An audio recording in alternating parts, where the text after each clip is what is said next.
What if some of the most fundamental things you believe about money, about work, about how you actually build wealth, Hmm. what if those beliefs were actually like leading you down a path that isn't really serving you?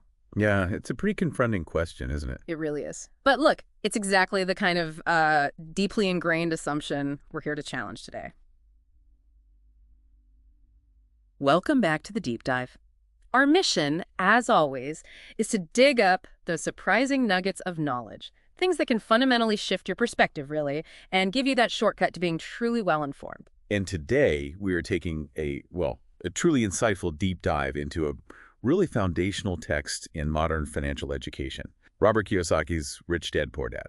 Now, our approach here is going to be kind of twofold. We're weaving together two, let's say, powerful lenses. Okay. We're definitely going to dissect this book like an economist would, meticulously breaking down the core financial principles, getting into the mechanics of money flow, assets, liabilities, all that. Right, the nuts and bolts. Exactly. But, and this is crucial, we're also going to keep it profoundly, thoroughly emotional. Because, let's be totally honest, money isn't just cold numbers on some spreadsheet, is it? No, not at all.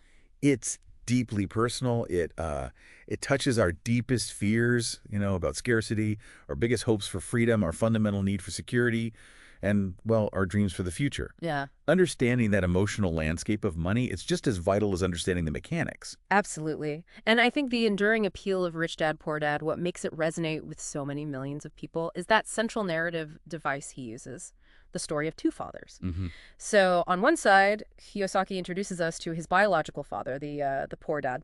Now this was a highly educated man, an academic, multiple degrees, stable government job, and he deeply valued job security above pretty much everything else. The traditional path. Exactly. He firmly believed in that path. Go to school, get good grades, climb the corporate ladder or the government one, work hard for that steady paycheck. Risk. That was something to be, meticulously avoided. You can almost feel the emotional comfort in that, can't you? Oh, definitely. The perceived safety. Yeah, the perceived safety. It's the financial blueprint a lot of us were given, maybe followed diligently. It's predictable, it's structured, it appeals to that deep human need for, well, stability, predictability. It promises this clear, well-trodden path to what feels like security.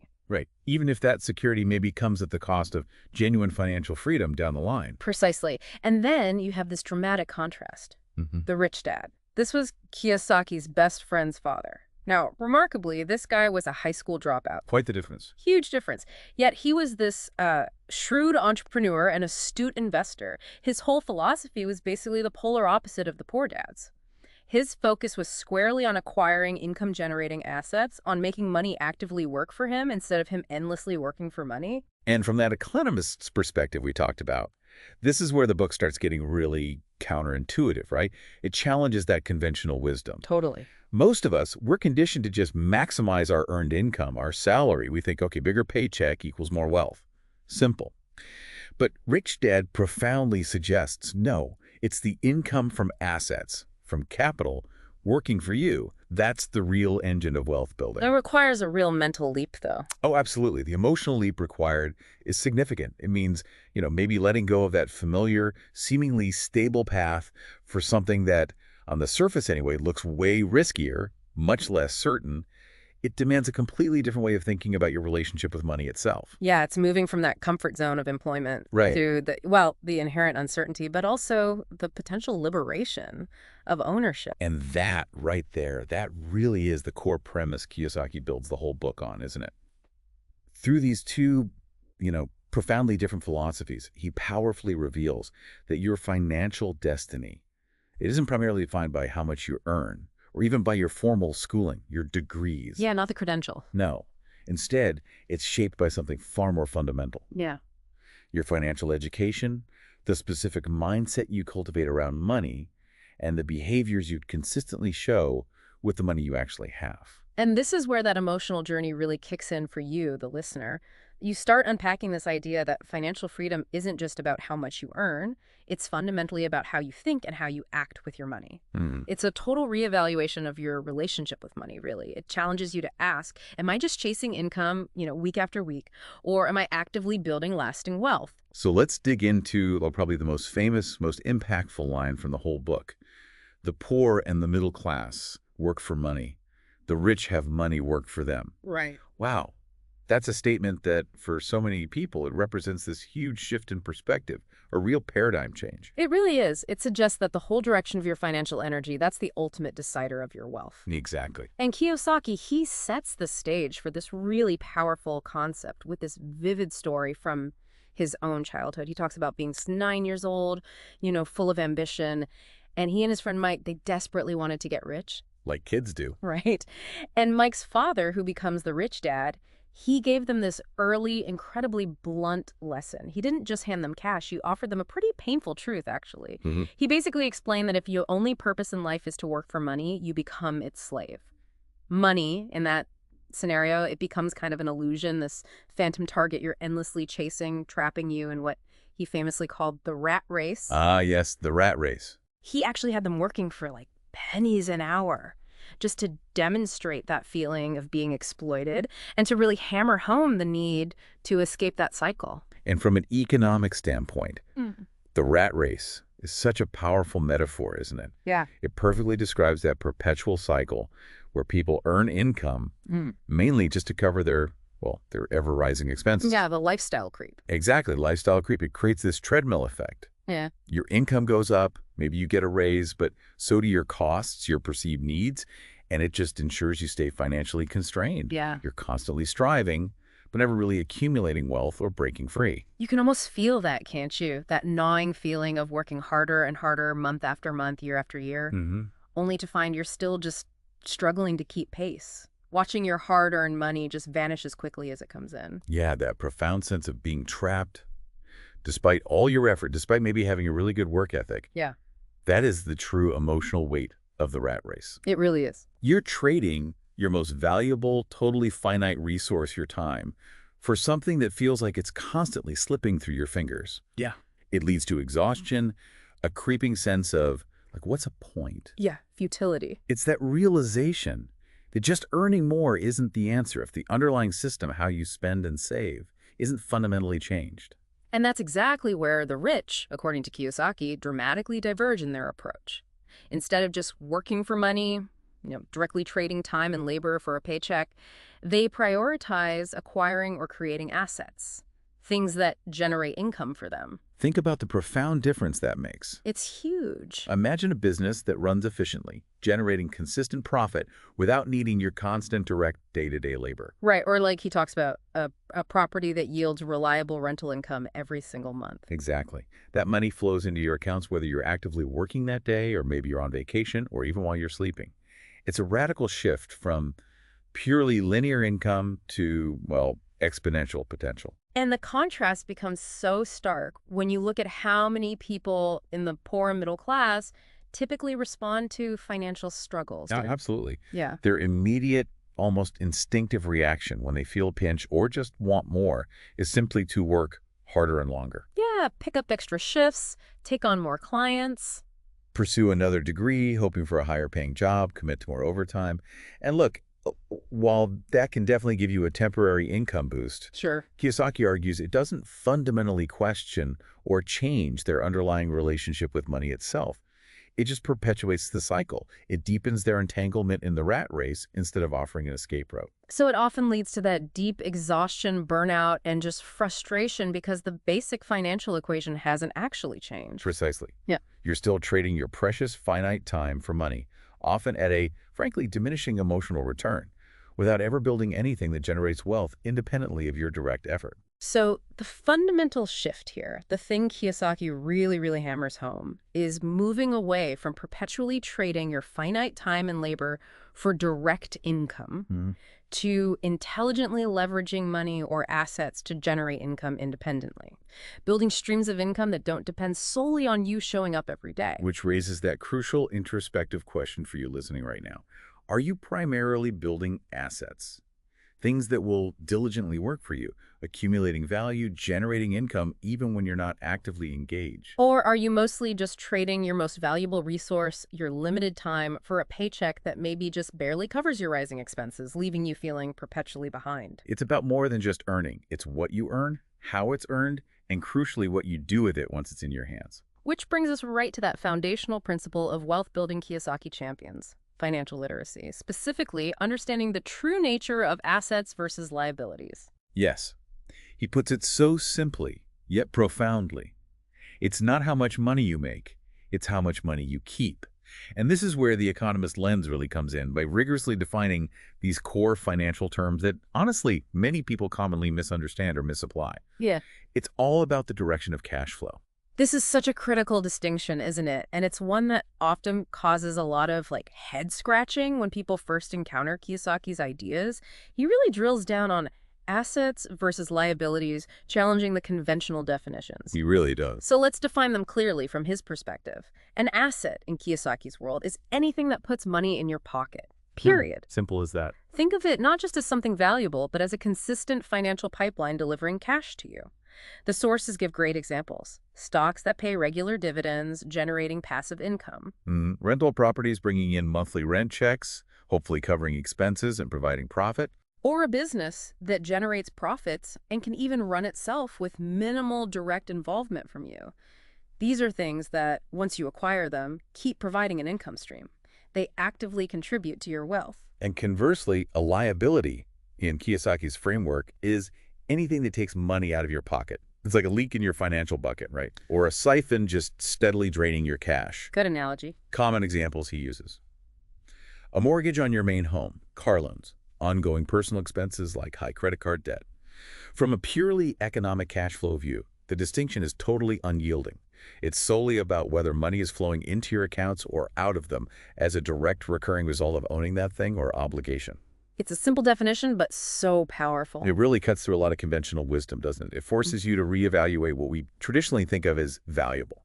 Makes you question if something that feels valuable is actually financially beneficial in terms of positive cash flow. And this rigorous cash flow-based definition leads to what I think is one of the biggest aha moments for so many readers of Rich Dad, Poor Dad, and certainly one of its most controversial claims. Oh yeah, here it comes. Kiyosaki famously challenges that deeply ingrained belief that your primary residence, your home, is always an asset. I mean, so many people fundamentally believe they're building wealth by owning a big house or maybe an expensive car. It's the dream, right? It's presented as the cornerstone of the American dream, a symbol of stability, success, the emotional comfort, that profound sense of security that comes with owning your own home. It's immense. It feels like putting down roots, a tangible long-term investment, a place to raise your family. And this is exactly where applying that economist's cash flow lens is so vital to get Kiyosaki's point. You have to separate the sentiment from the financial reality. Okay. Kiyosaki argues quite rigorously that for most people, a primary residence is, by his strict definition, actually a liability. Wow. Okay, Right. why? Because of the continuous, unavoidable, ongoing costs. Just think about it. Property taxes every year. Insurance premiums you have to pay, the constant need for maintenance and repairs, things break, and of course the huge interest payments on your mortgage, especially early on. Right. Those outflows. All of these are consistent, significant cash outflows. They continuously take money out of your pocket month after month, year after year. Now, yes, the property itself might appreciate in market value over time. That's what people focus on. Exactly. But that appreciation isn't putting direct cash into your pocket on a regular monthly basis. In fact, owning it often requires more cash out just to maintain it, maybe improve it to protect that appreciating value. The potential capital gain is locked up, inaccessible usually, while the immediate recurring cash flow is decidedly negative. It's a complete flip from how most of us were taught to see our homes.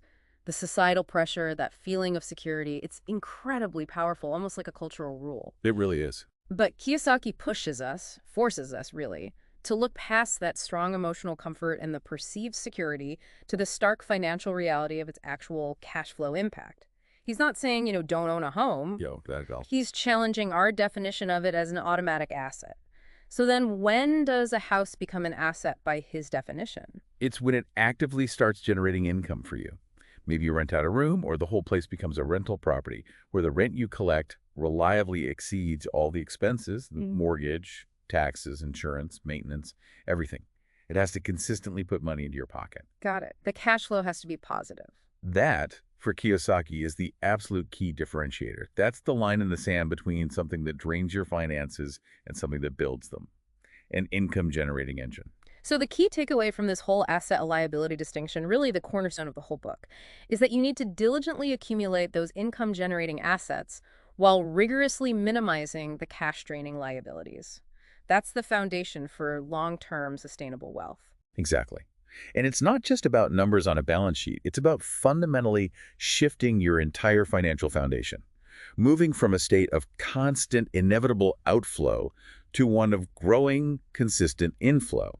It's changing the direction of the money flow. Right. Turning what feels like a constant uphill battle into, hopefully, a self-reinforcing cycle of growth, which, let's be honest, is a profound and often uncomfortable shift in thinking for most people who've been taught that debt for a home is always good debt. Okay, so that naturally leads us to the next big idea, this sort of entrepreneurial shift Kiyosaki champions. A mindset he thinks everyone should adopt. The idea of minding your own business. Yes. He urges us, focus on your asset column more than your income statement. It's a really significant mindset shift, isn't it? Especially for those of us conditioned to just focus on our salary as the main measure of financial progress. It really is. And what he means by that is incredibly insightful. Even if you have a traditional 9-to-5 job, which, let's face it, most people do, and there's absolutely nothing wrong with that, you should still think of yourself as operating your own business on the side. So your job is like the funding source. Kind of, yeah. Your job in this framework might provide your initial income, your seed capital, let's say. But your real business, your ultimate wealth-building project, is building your personal asset column. Okay.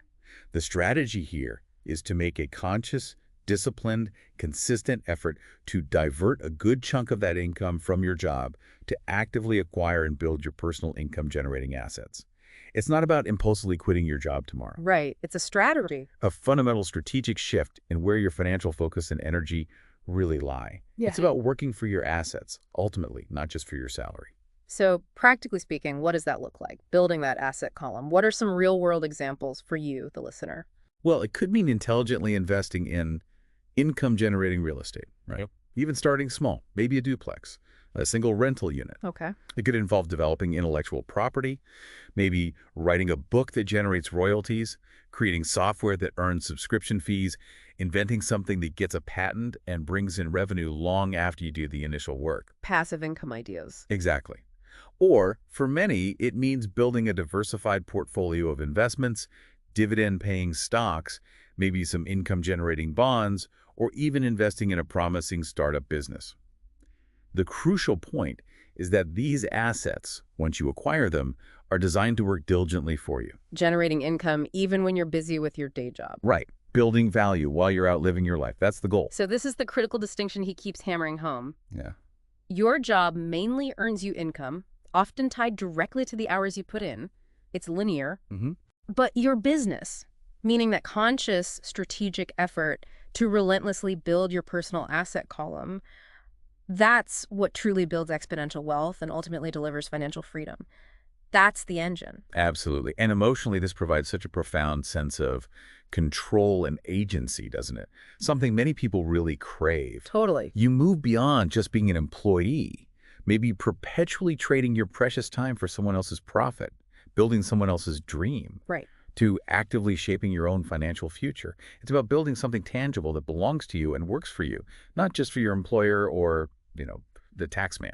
It's a powerful shift from being maybe a replaceable cog in someone else's machine Yeah. to becoming the independent architect of your own financial destiny. Well said. Now, this next concept, this really gets into the more economist side of wealth building. It's all about understanding and strategically using the existing legal and financial structures that govern money, Kiyosaki says. The rich use corporations to protect and grow their wealth. Mm-hmm. This isn't just about making money. It's profoundly about how that money is managed, protected, and optimized within the whole economic and legal system. Okay, so how does that work? Well, it's fundamentally about understanding the rules of the money game, as Kiyosaki often puts it. And realizing these rules can be different for different players. It helps to have a quick, high-level look at how taxes evolved, especially for businesses. Right. Historically, taxes often started as direct levies on individuals, maybe on their land, property, labor, mainly to fund immediate government needs, like wars. But as industrialization happened, businesses got bigger, more complex, became corporations. Governments saw the potential to, incentivize and regulate these entities. This led to distinct tax structures for corporations, often designed to encourage things like job creation, investment, economic growth, things that benefit the nation. This evolution created a playing field with different rules, different advantages, different burdens for individuals versus corporate entities. And this is where the rich, according to Kiyosaki, strategically use these corporate structures to their advantage, legally, of course. Exactly. Legally, one key way is through what are called pre-tax deductions. Think about a typical employee. You earn your salary, and boom, taxes are taken out almost immediately. You pay taxes before you really get to spend or invest your money. It's a pay-first system. Yeah, painfully familiar. Right. But a corporation often operates differently. It can legitimately deduct a huge range of business expenses, office supplies, employee salaries, travel, marketing before its taxable profit is calculated. This directly lowers their reported taxable income, meaning they pay less tax on their gross earnings. So they spend first, then get taxed on what's left. In essence, yes. It's a fundamental difference in cash flow timing and optimization. Corporations often spend and deduct first, then pay tax on the remainder. Individuals often get taxed first, then spend what's left. That's a big difference. Another absolutely critical aspect is wealth protection, liability shielding. Corporations, especially well-structured ones, act as a kind of legal barrier. They separate your personal wealth from the business's liabilities and potential lawsuits. So if the business gets sued, If the business runs into trouble, gets sued, faces big challenges, your personal assets, your home, savings, personal investments, if structured correctly within that separate corporate entity, can often be protected from those business claims. It's not about illegally hiding money. It's about smartly using established legal frameworks to mitigate personal financial risk. okay, that makes sense. And furthermore, corporations often have access to various legal provisions, tax credits, sophisticated strategies that allow them to legally minimize heavy taxation. Think depreciation on assets, specific business write-offs, certain accounting methods, things often available mainly to corporations. So it's not tax evasion. Absolutely not. It's legal tax optimization. It's Mhm. about knowing the entire tax code or hiring people who do and applying it legally to your advantage. So the analysis here for Kiyosaki isn't about cheating the system. No. It's about understanding and intelligently using the existing legal and financial rules to optimize your position, like a skilled athlete knows the rules of their sport. Exactly. It's about knowing the rules of the money game better than others, especially those stuck in that traditional employee mindset. And emotionally, there's a stark contrast there, isn't there? Many people feel kind of played by the system, like the deck is stacked against them with taxes, always at a disadvantage. A common feeling. But for those who take the time to understand and legally use these corporate structures, there's this powerful feeling of empowerment, of actively participating in and legitimately benefiting from the system, rather than feeling like a victim of it. Right. Which raises that important, maybe uncomfortable question for you, the listener. What specific financial rules, legal frameworks, tax implications are you maybe unaware of right now that could be inadvertently holding back your own wealth optimization and financial efficiency? It's a powerful call to action, really, to educate yourself on the playing field. Definitely. Now, moving from the structural, the legal, to the deeply psychological, Kiyosaki hits us with another profound truth. Great opportunities are not seen with your eyes. They are seen with your mind. Ooh, I like that. It's a pivotal emotional and intellectual concept in the book, isn't it? It challenges that pervasive belief that opportunities are just sort of out there, rare, appearing by chance for lucky few. Right, it reframes opportunity as something internal, something you cultivate. Exactly. This statement completely shifts the perspective from passive waiting to active creation. Wealthy individuals, Kiyosaki argues, don't just sit around waiting for the perfect opportunity to land in their lap, all gift-wrapped. No waiting for luck. No. Instead, they actively create opportunities through this mix of keen observation, specialized knowledge, sharp foresight, and then, crucially, decisive action. It's not magic. It's a disciplined, proactive approach rooted in having sharp financial intelligence. They're always looking. What problems need solving? What needs aren't being met? Where are the inefficiencies? And that proactivity, that ability to see and create opportunities, you're saying it's fueled mainly by two key things. Yes, two absolutely key elements: relentless financial education, and a fundamentally different, healthier relationship with risk. Yeah. They constantly invest in financial education, not just formal schooling, but real-world, practical, applicable learning. Like reading books, taking courses. Reading books, sure, but also actively seeking info, engaging with mentors, going to seminars, getting hands-on experience. It's ongoing, and crucially, they're not afraid to take calculated risks. Calculated being the key word. Absolutely. They see risks not as something to be avoided at all costs, but as necessary, often unavoidable steps for substantial growth and potential reward. They get that without embracing some level of managed risk. Significant reward is pretty rare. They learn how to assess risk, mitigate it, manage it, rather than just letting the fear of it paralyze them. And emotionally, this really challenges that scarcity mindset so many of us absorb, right? That idea that opportunities are limited only for the lucky few, or you have to be born rich. It vigorously promotes an abundance mindset instead. It suggests that cultivating real financial intelligence lets you see possibilities that are genuinely invisible to the untrained eye, invisible to people stuck in that fear-based scarcity view. It's like getting a new pair of glasses. Exactly, financial glasses. Yeah. Where others see roadblocks, you start seeing potential solutions, hidden value, untapped markets. It's incredibly empowering when you realize you don't have to just wait for luck. You can actively shape your own destiny by honing your vision and your knowledge. So the actionable takeaway from this lesson is really profound. Developing your financial intelligence lets you analyze deals better, spot market trends earlier, identify potential where others just see Right. problems. It's about cultivating a specific internal radar for opportunity that isn't dependent on just luck or external circumstances. Yeah. It's understanding that money doesn't just exist to be worked for. It can be actively created, invented, magnified through smart action and a sharp mind. This really gets to that economist's heart idea, understanding market dynamics not just to analyze them, but to proactively engage and create value. Okay, another fundamental shift Kiyosaki advocates for, and this one really flies in the face of traditional career advice, is moving beyond just seeking job security. Instead, embracing the idea to work to learn, don't work for money. Yes. And he argues pretty provocatively, the more specialized you become, the more you are trapped and dependent. Wow, that's challenging in a world that constantly tells us to specialize, right? Become an expert in one narrow thing. It really is. And from an economic view, yeah, specialization can lead to higher wages, deep expertise in a niche.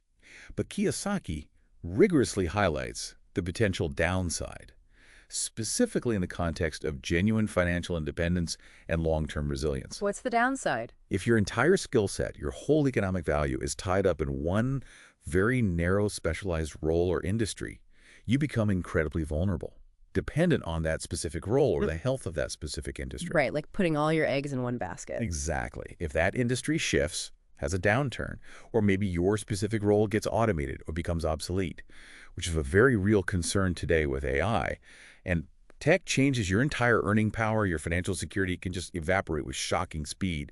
It creates this kind of golden cage. Golden cage. Yeah, where the comfort of high specialized wages can ironically mask a deeper, dangerous vulnerability.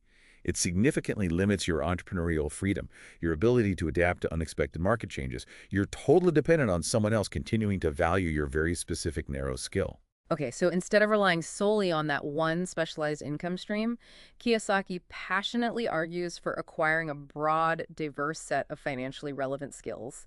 Skills that go way beyond your main job function. Precisely. He's definitely not saying don't be good at your job. He's saying don't let your job be your only skill set, your only source of value. And he specifically lists skills that are incredibly versatile and powerful in the financial world. Sales, marketing, investing, accounting, negotiation. And why those specific skills? How do they compound? Well, think about it. Sales lets you articulate value convincingly, persuade others whether you're selling a product, an idea, or even yourself in a negotiation. Marketing helps you understand and reach your target audience, vital for any entrepreneur or investor. Okay. Investing teaches you the critical principles of making money grow, leveraging capital, understanding market cycles. Accounting gives you the invaluable ability to actually read and interpret financial statements, understand the real health of a business, make informed decisions based on data, not just gut feelings. And negotiation. Negotiation empowers you to get better terms in almost any situation. Buying assets, selling something, even discussing your own salary. Each of these isn't just separate, they're interconnected tools. They give you comprehensive capabilities for building, scaling, protecting, multiplying wealth, whether it's your personal wealth, your portfolio, or a business. They collectively build your financial literacy muscles, making you a much stronger economic player. And the emotional core of this lesson feels really liberating, actually. That feeling of job security, which can feel good, can also paradoxically lead to this unsettling feeling of being trapped, right? Yeah. Totally dependent on one employer. hmm You might feel like you can't leave, can't take risks, can't pursue other opportunities because your whole livelihood, your family's well-being is tied to that one job. Kiyosaki argues that true financial freedom doesn't come from that external job security. It comes from having a diverse, robust skill set that lets you create value and generate income in multiple ways, maybe across different industries, through various ventures. It's about having options, being adaptable, resilient, inherently free to navigate whatever the economy throws at you. So the analysis here is crystal clear. The goal isn't just to be a great employee, though that's fine. The deeper, more empowering aim is to develop the skills and mindset of a successful entrepreneur, a smart investor, a financially literate person, even if you stay in your 9 to 5 forever. Exactly. It's about building your human capital, your knowledge, your skills, your network, beyond just that one specialized role. It's about making yourself versatile, economically resilient, truly independent in any economic climate. That, Kiyosaki would argue, is the foundation of true, lasting security, the kind you create and control, not the kind granted by an employer. Okay, let's try and tie all these really compelling threads together now with some final, powerful lessons and broader implications from Rich Dad, Poor Dad.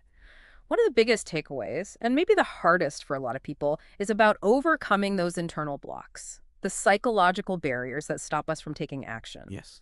Kiyosaki points right at fear and cynicism as the biggest psychological hurdles to achieving financial independence. And this is such a profound emotional insight, isn't it? It speaks right to our human nature. Yeah. Most people, driven by that deep need for safety, for comfort, instinctively avoid anything that feels like risk in the financial world. Yeah, we're wired for safety. We are.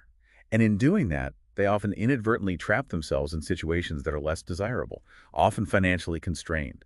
That pervasive fear of failure, the paralyzing fear of losing money, or just that crippling cynicism that whispers, oh, it's too hard, I'm not smart enough, that's only for lucky people. It can totally paralyze action, stop you from taking even the first step. So how does Rich Dad's philosophy tackle that? It directly confronts it by pushing for a radical shift in perspective. Embrace failure not as personal shame, not as the end of the road, but as invaluable feedback, critical data that informs your next, hopefully better move. Like a learning opportunity. Exactly. Yeah. You genuinely see a setback as a lesson learned, a practical education in what not to do, rather than a personal failing. Your whole approach to calculated risk-taking transforms. It's a powerful shift from a fixed, fear-based mindset to a dynamic, growth-oriented one, specifically with money. The cost of failure becomes an investment in your learning, not just a loss. And this leads right into the two very different kinds of education the book highlights so starkly, reflecting Kiyosaki's own life. Formal schooling, like his poor dad represented, primarily teaches you how to be a good employee. It prepares you meticulously for a specific role within an existing structure, emphasizing obedience, punctuality, conformity. It primes you for a paycheck. Right. Whereas Kiyosaki's real-world education, from his rich dad, focuses intensely on how to actually build, grow, manage, and protect money. This is the education that teaches you how to be an owner, an investor, an entrepreneur, a leader. It fills a gap. It directly addresses that huge, often overlooked gap that Rich Dad, Poor Dad tries to fill. The profound lack of practical, actionable financial literacy in our traditional education systems. It's not about grades or abstract theories. It's about applied knowledge, street smarts, the ability to navigate the complex world of capital and opportunity. It teaches you how to play the money game, not just be a pawn on its board. Which brings us right back full circle to the absolute paramount importance of financial intelligence. Kiyosaki warns, and you can feel the weight of experience behind it. Money without financial intelligence is money soon gone. It's a critical point, often painful but true. Just acquiring money, maybe a lottery win, an inheritance, a lucky stock pick, even a high salary that doesn't require financial savvy without the knowledge, the discipline, the skills to manage it, grow it, protect it. It's almost always a fleeting victory. Yeah, you hear those stories all the time. You do. Without the right mindset and a solid financial education, that money can, and often does, just vanish as quickly as it arrived, sometimes even faster, leaving people worse off, and certainly no wiser. It's the classic difference between being handed a fish and learning how to fish. and maybe build a sustainable fishery. Okay, so let's powerfully recap the top lessons for your own financial journey. These are the indispensable nuggets we really want you, our listener, to internalize and take away today. First, assets, liabilities, always. This is the fundamental economic principle. It should guide every single financial decision. Constantly ask, is this putting money in my pocket or taking it out? Second, mindset shapes wealth scarcity versus abundance. Your core beliefs about money, about opportunity, about your own abilities, they are way more powerful, way more determinant than you might realize. Challenge those limiting beliefs relentlessly. Third, don't fear failure. See it as feedback, that psychological shift. Embracing setbacks as invaluable learning, not debilitating defeats, is absolutely crucial for taking calculated risks and achieving real, sustained financial growth. Fourth, and this one always gets people, challenging those deep cultural norms. Your house is not always an asset. Understand the cost of ownership. It's not about if you should own a home, but about rigorously understanding the true cash flow impact of your biggest personal purchases. Don't just assume. Fifth, invest in yourself first, lifelong multipliers. Books, specialized courses, finding expert mentors, having transformative experiences. These are not expenses. They are, without a doubt, the most valuable investments you can make. They compound your human capital, your financial intelligence over your entire life. And finally, number 6, get financially educated. Empower yourself. Learn how to genuinely read financial statements. Learn how to spot those lucrative opportunities others miss. Learn how to intelligently manage and mitigate risk. This isn't just a skill, it's the foundational, indispensable skill that unlocks everything else. It empowers you to truly play the money game on your own terms, with confidence, with strategic insight.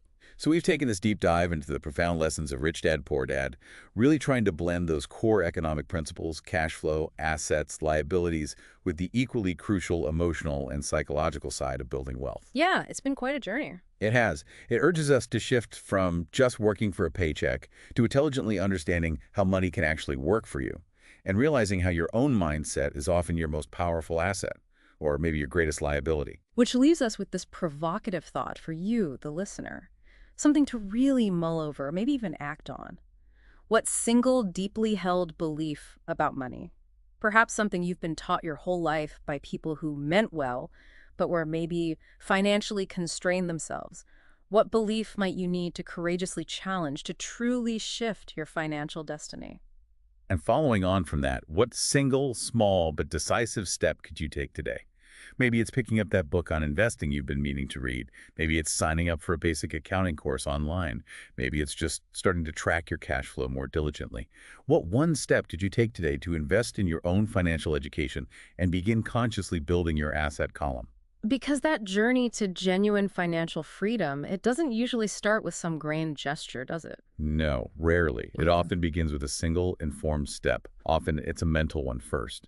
We really encourage you to continue your own deep dive into these powerful concepts, explore them, see how they apply specifically to your unique life, your goals, your aspirations. Absolutely. Thank you so much for joining us on the deep dive.